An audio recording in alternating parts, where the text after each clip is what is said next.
The rain hammered down like bullets from heaven, each drop exploding against the broad leaves above my head in a symphony of violence that matched the war raging around us. Through the sheets of water cascading from the jungle canopy, I caught a glimpse of movement, just a shadow sliding between the twisted vines and moss-covered trees. My finger tightened on the trigger of my M1 Garand, the metal slick with moisture and my own sweat. In the suffocating green darkness of New Guinea's jungle, death wore 1,000 faces, and I had learned to fear them all. My name is Tommy Sullivan, and I was 22 years old when I first set foot in what the boys called the Green Hell. It was March 1943, and I was a private first class with the 163rd Infantry Regiment, part of the 41st Infantry Division.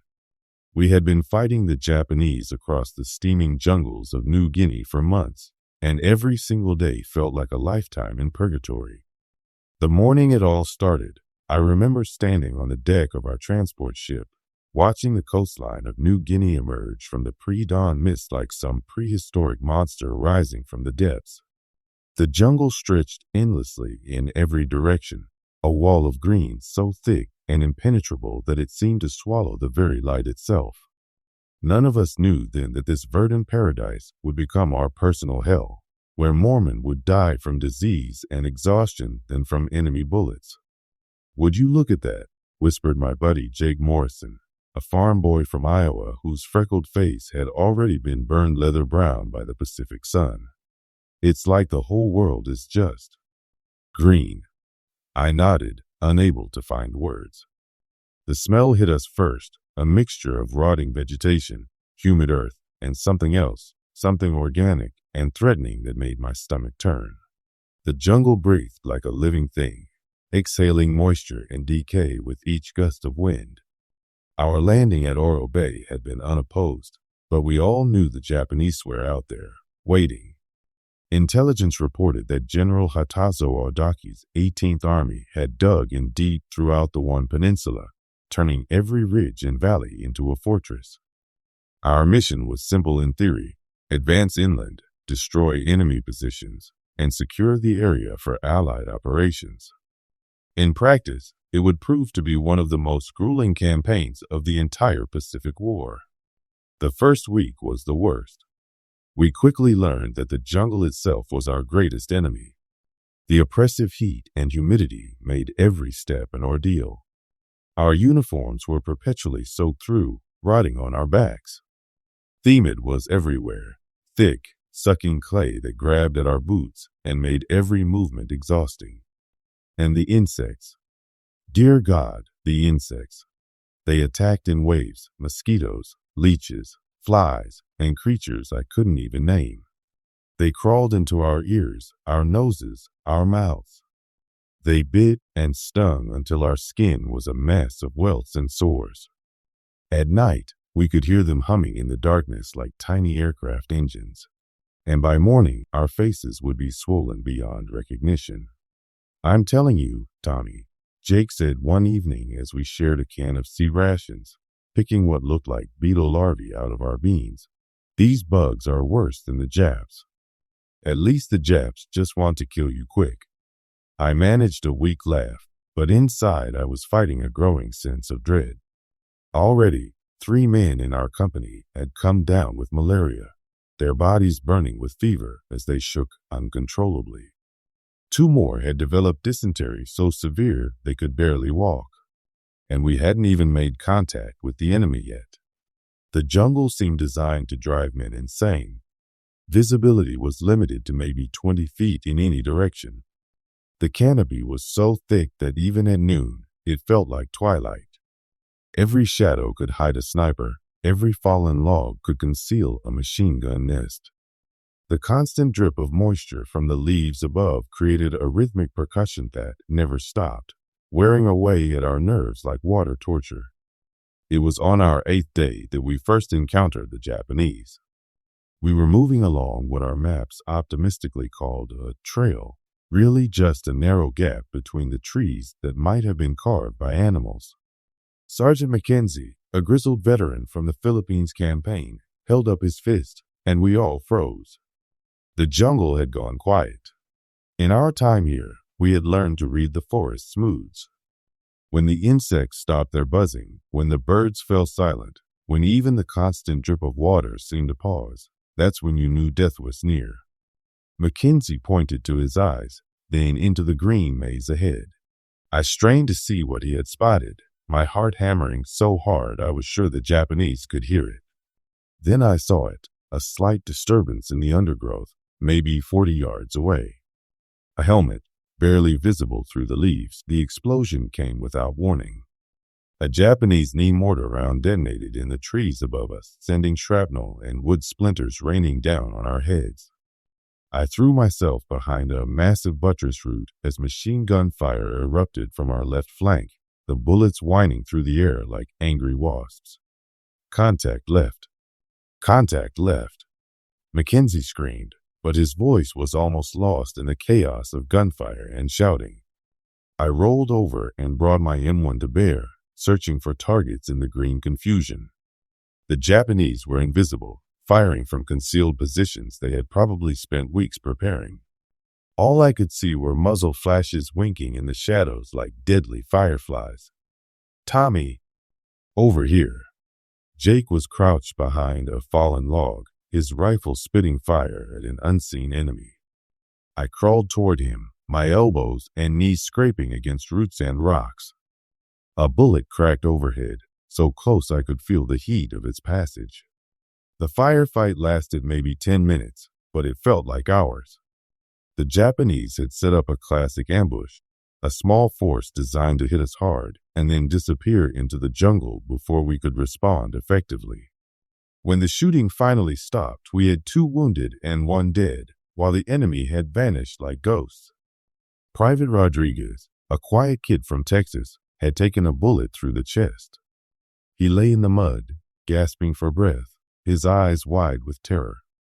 I can't breathe, he whispered, blood frothing from his lips. Our medic, Doc Harrison, worked frantically to save him, but we all knew it was hopeless. The bullet had punctured his lung, and without proper medical facilities, there was nothing we could do. Rodriguez died 20 minutes later, his hand gripping mine with surprising strength until the very end. Rest easy, son, Mackenzie said quietly, closing Rodriguez's eyes. You did good. We wrapped him in his poncho and buried him in the jungle floor, marking the spot with his dog tags tied to a stick. It was the first of many such graves we would dig in the weeks to come. The psychological toll was immediate and devastating. We had lost our innocence in those first few minutes of combat. The jungle was no longer just an obstacle. It was a living, breathing enemy that could kill us in 100 different ways. The Japanese weren't just soldiers. They were invisible spirits of death who could strike anywhere, anytime. As we pushed deeper into the interior, the enemy's tactics became clear. They had turned the jungle into a maze of interconnected defensive positions, each one carefully camouflaged and mutually supporting. They would let us advance until we were fully committed, then hit us from 3 sides at once. After inflicting maximum casualties, they would fade back into the green depths, leaving us to tend our wounded and wonder where they would strike next. The Japanese were masters of this environment. They had been fighting in tropical jungles for years, first in China and then across the Pacific. They knew how to move silently through the undergrowth, how to construct invisible bunkers from logs and earth, how to endure the heat and insects and disease that were killing us by inches. But we were learning too. Mackenzie taught us to read the jungle signs, the way birds reacted to human presence, the subtle differences between natural and man-made camouflage, the telltale glint of metal or movement that might reveal an enemy position. We learned to move like ghosts ourselves, to use the jungle's own sounds to mask our approach, to turn the environment that had seemed so hostile into our ally. The breakthrough came 3 weeks into our advance. We had been following a series of ridgelines toward what intelligence believed was a major Japanese supply depot. The going was brutal, steep slopes covered in slippery mud, dense undergrowth that tore at our uniforms and skin, and always the oppressive heat that sapped our strength with every step. I was walking point that morning, my senses hyper-alert to every sound and movement in the jungle around me. The air was thick with moisture and the smell of rotting vegetation. Insects buzzed constantly around my head, but I had learned to ignore them. My focus was entirely on the green maze ahead, searching for any sign of the enemy. That's when I saw it, a thin wisp of smoke rising from a concealed position maybe 100 yards away. Cooking smoke, which meant the Japanese were preparing a meal, which meant they felt secure enough to risk giving away their position. I held up my fist, and the column behind me froze. Mackenzie crawled forward, his eyes following my pointing finger to the smoke. He studied it for a long moment, then nodded. "Good eye, Sullivan," he whispered. "That's got to be their supply dump." We spent the next hour positioning our men for the assault. The Japanese had chosen their position well, a natural clearing surrounded by dense jungle, with excellent fields of fire in all directions. But they had made one critical mistake. They had gotten comfortable. After weeks of hit and run tactics, they probably thought we were too demoralized and depleted to mount a serious attack. They were wrong. The assault began at 0630 hours with a barrage from our 60mm mortars. The rounds crashed into the Japanese position with devastating effect, sending up geysers of dirt and vegetation. Before the echo of the explosions had faded, we were charging through the jungle, our war cries mixing with the rattle of automatic weapons and the crash of grenades. The Japanese were caught completely off guard. They had been expecting another tentative probe, not a full-scale assault by men who had been pushed to their breaking point and had nothing left to lose. Our first wave overran their outer perimeter before they could organize effective resistance. I found myself face to face with a Japanese soldier who was trying to bring his rifle to bear. Time slowed to a crawl. I could see the fear in his eyes, the way his hands shook as he worked the bolt of his Arisaka. My M1 was already up and aimed. I squeezed the trigger, and he went down. The fighting was vicious and close quarters. We moved through the Japanese position like a hurricane, clearing bunkers with grenades and bayonets. The enemy fought with desperate courage, but they were outnumbered and outgunned. Within 30 minutes, it was over. The supply dump was a treasure trove of intelligence. We found maps showing the entire Japanese defensive network, radio equipment that was still warm from recent use, and enough food and ammunition to supply a company for weeks. But more importantly, we had captured detailed plans for their next major offensive. "Tommy," Jake said, studying one of the captured maps. "Look at this. They've got positions all along this ridge system. And here," he pointed to a series of markings near the coast. "This has got to be their main headquarters." Mackenzie called for artillery support, and within an hour, our 105mm howitzers were raining death on the Japanese positions marked on the captured maps. The bombardment continued for 3 hours, systematically destroying bunkers and supply points that had taken the enemy months to construct. The psychological impact was immediate. For the first time since landing on New Guinea, we had dealt the Japanese a devastating blow. The intelligence we captured led to a series of successful attacks that shattered their entire defensive network in our sector. Within a week, we had advanced more than 10 miles, progress that would have taken months under the old tactics. But the jungle was far from finished with us. Even as we celebrated our tactical victory, disease continued to ravage our ranks. Malaria was the worst, a creeping killer that struck without warning, leaving strong men reduced to shivering, delirious shadows of their former selves. Jake was one of the unlucky ones. It started with what seemed like a bad cold. He complained of headaches and fatigue, symptoms we all shared after weeks in the field. But then came the fever, a burning heat that made him shake uncontrollably, even in the stifling jungle air. By the time Doc Harrison realized what was happening, it was too late. "I'm sorry, Tommy," Doc said quietly as we watched Jake thrash in his makeshift bed of ponchos and blankets.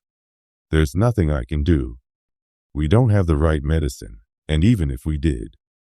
Jake died 3 days later, his body finally giving up its fight against the microscopic invaders that had colonized his blood. His last words were about his family's farm in Iowa, about cornfields and blue skies and clean, cool air. He never saw any of those things again. We buried him next to Rodriguez and the dozens of other boys who had fallen to the jungle's invisible armies. The cemetery was growing faster than our casualty reports will document. For every man we lost to enemy action, 2 more fell to disease, exhaustion, or accidents. The jungle was killing us more efficiently than any human enemy could. But we kept moving forward. We had learned to adapt, to survive, to turn the environment that had seemed so hostile into our weapon. We mastered the art of jungle warfare, silent movement, camouflage, ambush tactics, and the deadly patience required to wait for the perfect moment to strike.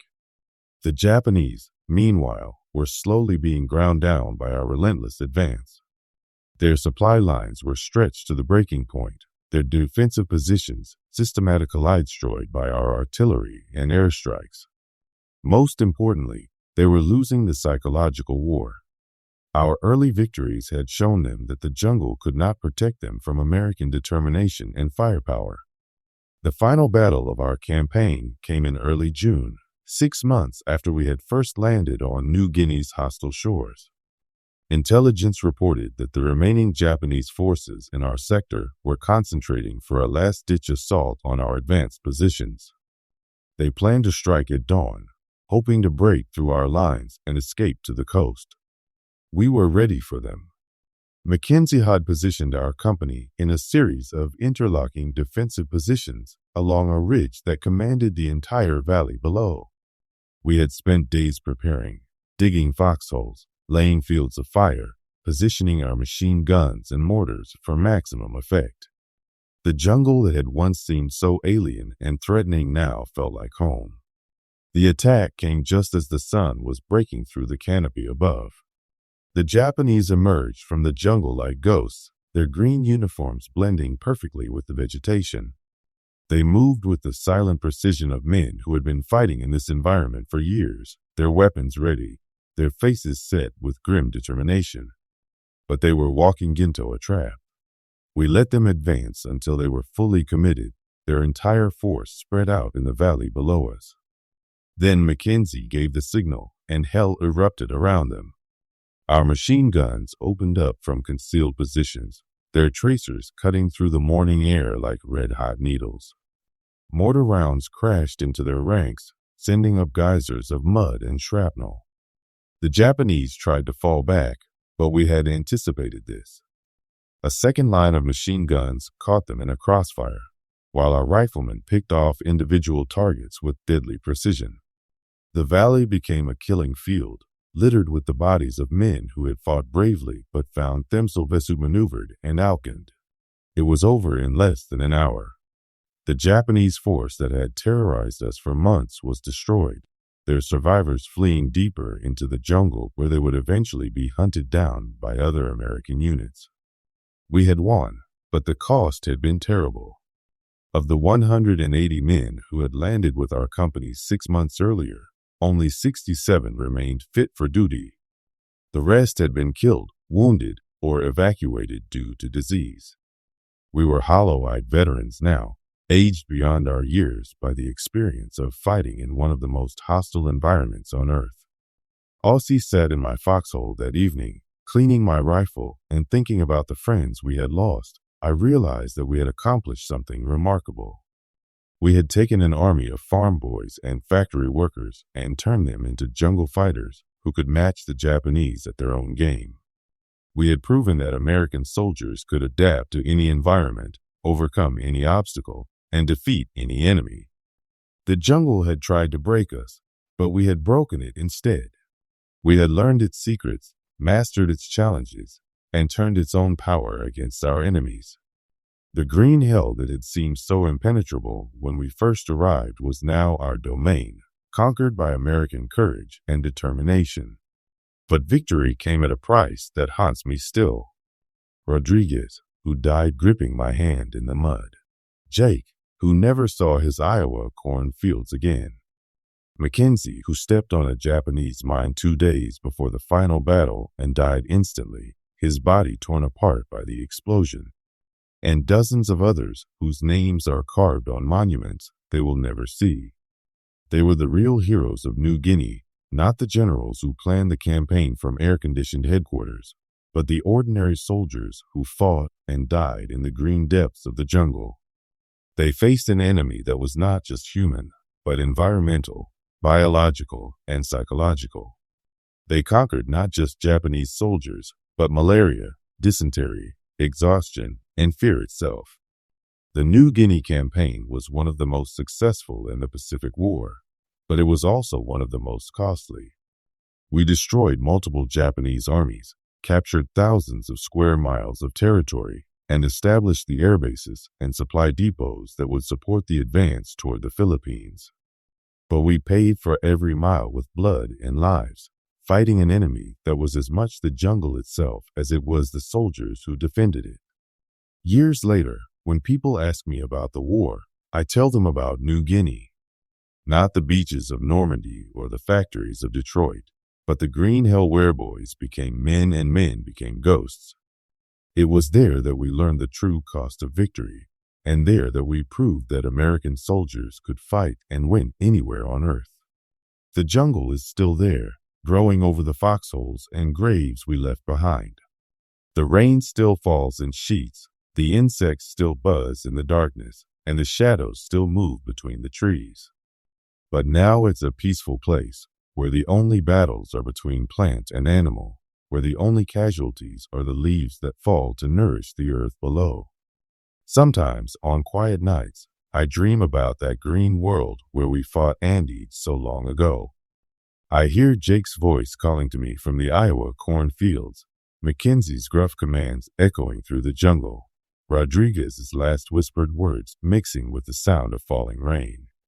They are all there, waiting in the shadows, reminding me that some victories are worth any price, and that the freedom we fought for was paid for with the blood of heroes. The jungle tested us, and we passed.